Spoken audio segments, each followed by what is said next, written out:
हरि ओम।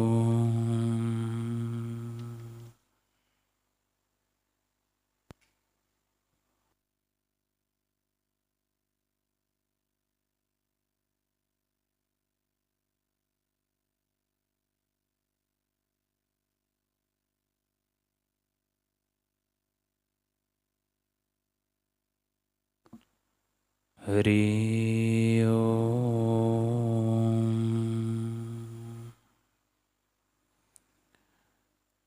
हरि ओम।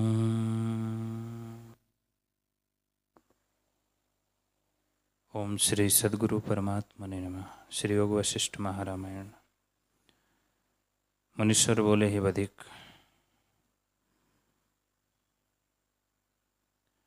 जैसे अगाध समुद्र में अनेक तरंग उठते हैं, वैसे ही आत्मा में अनेक सृष्टियाँ फुरती हैं। जीव जीव की अपनी अपनी सृष्टि है, परंतु परस्पर एक दूसरे को अज्ञात है। एक की सृष्टि को दूसरा नहीं जानता। जैसे एक ही स्थान में दो पुरुष सोए हों, तो उनको अपने अपने स्वप्न की सृष्टि दिखती है, पर एक की सृष्टि को दूसरा नहीं जानता। परस्पर दोनों अज्ञात होते हैं। वैसे ही सब सृष्टि आत्मा में फुरती है, परंतु एक की सृष्टि को दूसरा जीव नहीं जानता। जो धारणाभ्यासी योगी है, उसको अंतवाहक शरीर प्रत्यक्ष होता है और वह दूसरे की सृष्टि को भी जानता है। जैसे एक तालाब का मेंढक होता है, एक कूप का मेंढक होता है और एक समुद्र का मेंढक होता है, सो इनके स्थान तो भिन्न भिन्न होते हैं, परंतु जल एक ही है। इससे चाहे जैसा मेंढक हो, पर उसको जल जानता है कि मुझ में है। वैसे जगत भिन्न भिन्न अंतःकरणों में है, परंतु आत्मसत्ता के आश्रित है। आदि जो संवेदन उसमें जगह है, वह अंतवाहक है। जब अंतवाहक में योगी स्थित होता है, तब और के अंतवाहक को भी जानता है। इस प्रकार आत्मा के आश्रय से अंतवाहक में अनंत सृष्टि फुरती है। वे आत्मा का किंचन है, फुरती भी है और मिट भी जाती है। संवेदन के जगने से सृष्टि उत्पन्न होती है और संवेदन के ठहरने से मिट जाती है, क्योंकि वह आकाश रूप होती है। जैसे वायु के ठहरने से जल एक रूप हो जाता है और जल के सिवा कुछ नहीं दिखती, ऐसे ही संवेदन के फुरने से आत्मा में अनंत सृष्टि भासित होती है और संवेदन के ठहरने से सब आत्म रूप हो जाती है। तब आत्मा के सिवा कुछ नहीं भासित होता, क्योंकि इससे इतर प्रमाद से दिखता है और फिर कारण कार्य ब्रह्म भासित होता है। प्रथम जो सृष्टि उपजी है, वह कारण कार्य के क्रम और संस्कार से रहित है। पीछे कारण कार्य क्रम भासित हुआ, फिर उसका संस्कार हृदय में हुआ, तब संस्कार वश वे भासित होने लगी। जिनको स्वरूप का प्रमाद नहीं हुआ, उनको सदा परब्रह्म का निश्चय रहता है और जगत अपना संकल्प मात्र भासित होता है। और जिनको स्वरूप का प्रमाद होता है, उनको संस्कार पूर्वक जगत भासित होता है, पर संस्कार भी कुछ वस्तु नहीं। हे बधिक, जब जगत ही मिथ्या है, तब उसका संस्कार कैसे सत्य हो? परंतु ज्ञानवान को इस प्रकार दिखता है और अज्ञानी को स्पष्ट दिखता है। हे बधिक, जैसे तुम संकल्प के रचे पदार्थ, स्मृति और स्वप्न सृष्टि को असत जानते हो, वैसे ही मैं इस जागृत सृष्टि को असत जानता हूँ। जैसे मृग तृष्णा का जल असत दिखता है, वैसे ही मुझको यह जगत असत्य है। तो फिर कारण कार्य कर्म संस्कार मुझको कैसे भासित हो? अज्ञानी को तीनों दिखते हैं। हे बधिक, जब चित्त संबित बहिर्मुख होती है तब जगत दिखता है, और जब अंतर्मुख होती है तब अपने स्वरूप को देखती है।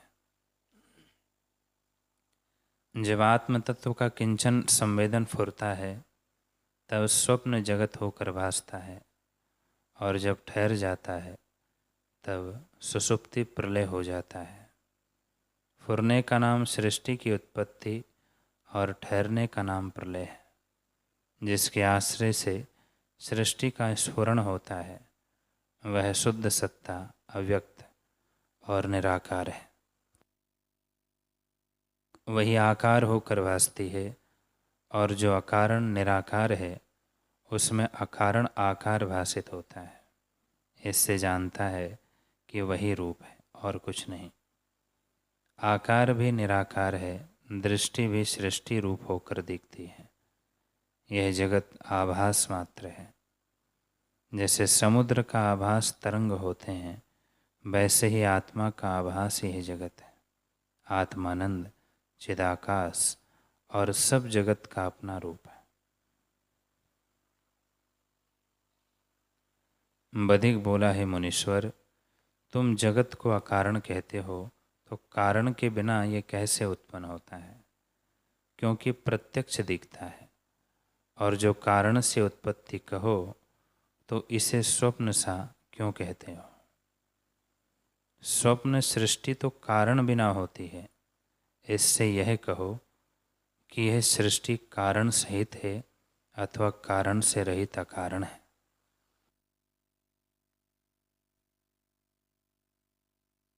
मुनीश्वर बोले, हे बधिक, यह जगत आदि में अकारण और आत्मा का आभास मात्र है। आत्मा में इसका अत्यंत अभाव है और कुछ पदार्थ बने नहीं। आत्मसत्ता ही अपने आप में स्थित है। इसलिए चिदाकाश चिन्मात्र है और उसका किंचन चैतन्यता है। जैसे सूर्य की किरणों का आभास जल दिखता है परंतु मिथ्या है, वैसे ही आत्मा का किंचन चेतन है। वह किंचन संवेदन अहम भाव को लेकर जगता है क्या है, और जैसे जैसे जगता है वैसा ही वैसा जगत होकर भासित होता है। जो जो उसमें निश्चय किया है कि यह कर्तव्य है, इसके करने से पाप है, यह करना है, यह नहीं करना है, और देश काल क्रिया क्रम है, सो यह इसी प्रकार है। यह ऋषि है, यह देवता है, यह मनुष्य है, यह द्वैत है, यह धर्म है, यह कर्म है। इससे इनका बंधन है, इससे इनका मोक्ष है।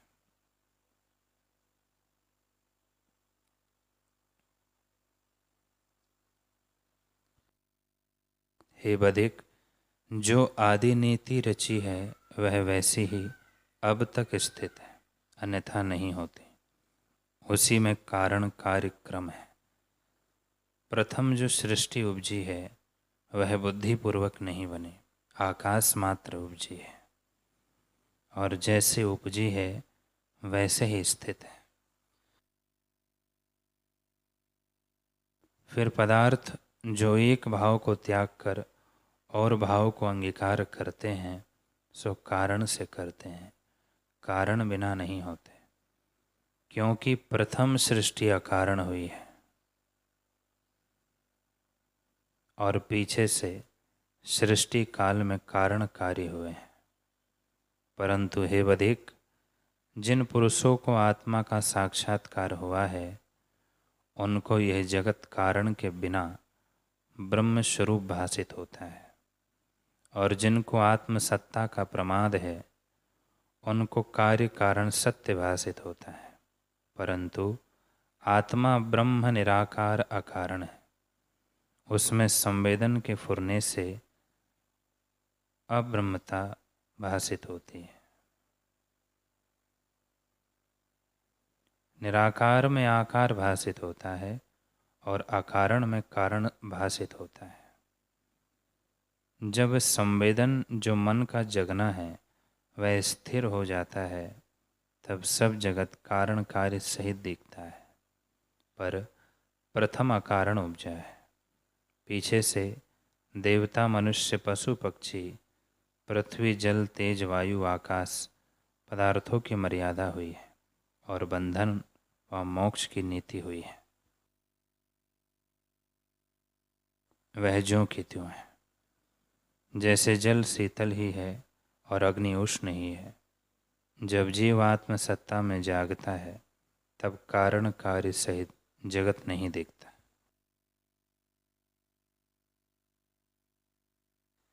स्वप्न सृष्टि प्रथम अकारण भासित होती है और जब दृढ़ हो जाती है तब कारण से कार्य होती है। वह दृढ़ हो जाता है। जैसे मृतिका बिना घट नहीं बनता, पर जाग उठने से सब जगत आत्म रूप हो जाता है। हे बधिक, यह जगत संवेदन में स्थित है। जब तक अहम भाव जगता है तब तक जगत है, और जब अहम भाव मिटता है तब सब जगत शून्य आकाश सा हो जाता है। जब तक अहम जगता है तब तक नाना प्रकार का जगत दिखता है, और जैसी भावना होती है वैसा दिखता है। सब पदार्थ सर्वदा अपनी अपनी शक्ति में और जैसे आदि नीति हुई है वैसे ही स्थित है। जो जीव जैसी क्रिया का अभ्यास करेगा उसका वैसा फल पावेगा। जो बंधन के निमित्त अभ्यास करेगा वह बंधन पावेगा, और जो मोक्ष के निमित्त अभ्यास करेगा वह मोक्ष पावेगा। ऐसी ही आदि नीति हुई है। हे बधिक, इस प्रकार किंचन होकर मिट जाता है। आत्मसत्ता ज्यों की त्यों है।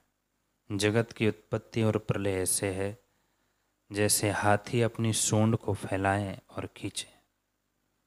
ऐसे ही चित्त संवेदन के फैलने से जगत की उत्पत्ति होती है और निस्पंद में प्रलय हो जाता है।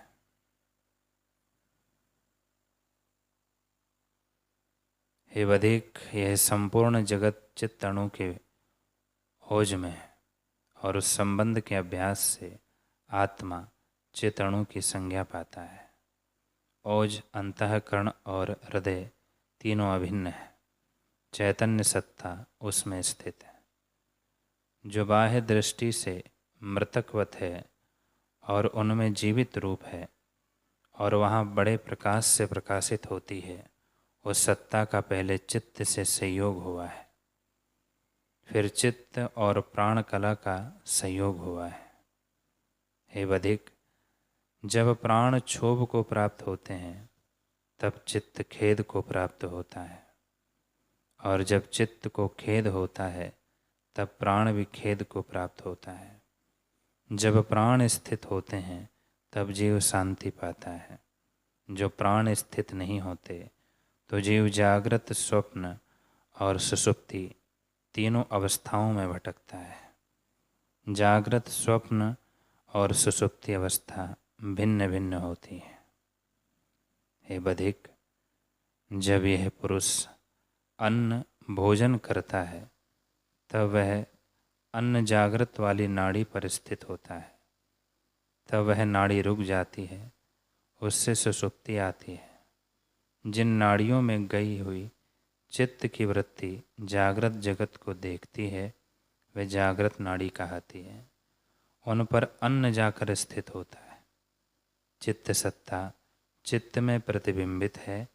यह चित्त नाड़ी उसके तले आ जाती है, तब प्राणवायु भी उस नाड़ी में ठहर जाती है। जब चित्त का स्पंदन भी ठहर जाता है तब सुषुप्ति होती है। जो पित्त बहुत होता है तो सूर्य, अग्नि आदि उष्ण पदार्थ स्वप्न में दिखते हैं। जब वह अन्न पचता है और उन नाड़ियों में प्राण जाते हैं तब स्वप्न अवस्था आती है। जब जल के सोखने की वायु बहती है तब जीव स्वप्न में उड़ता है। जब कफ बहुत होता है तब जल को देखता है नदियाँ, तालाब आदि देखता है और जाकर उनमें डूबता है। जब उष्ण नाड़ी में अन्न जल पहुँचता है तब जागृत अवस्था होती है। इसी प्रकार जीव तीनों अवस्थाओं में भटकता है। जगत न भीतर है और न बाहर, केवल अद्वैत सत्ता ज्यों की त्यों है। उसके प्रमाद से चित्त की वृत्ति जब बहिर्मुख जगती है तब जीव जगत को जागृत देखता है। जब बाहर की इंद्रियों को त्याग कर भीतर आती है तब भीतर स्वप्न जगत देखता है, और जब अपने स्वभाव में स्थित होती है तब और कल्पना मिट जाती है, सब ब्रह्म ही भासित होता है। इससे हे बधिक, सब कल्पनाओं को त्याग कर अपने स्वरूप में स्थित हो।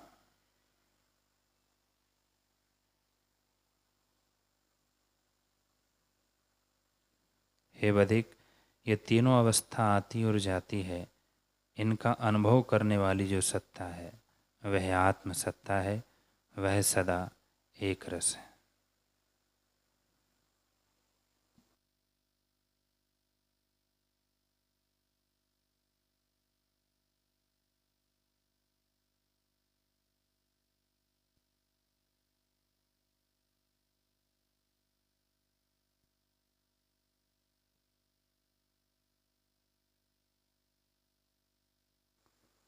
हरि ओम।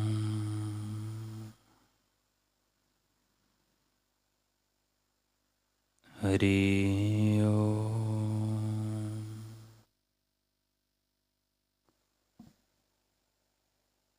ओम सहना भवतु सहनो भुनक्तु सह वीर्यं करवावहै तेजस्विनावधीतमस्तु मा विद्विषावहै। ओम शांति शांति शांति। श्री सद्गुरुदेव भगवान की जय।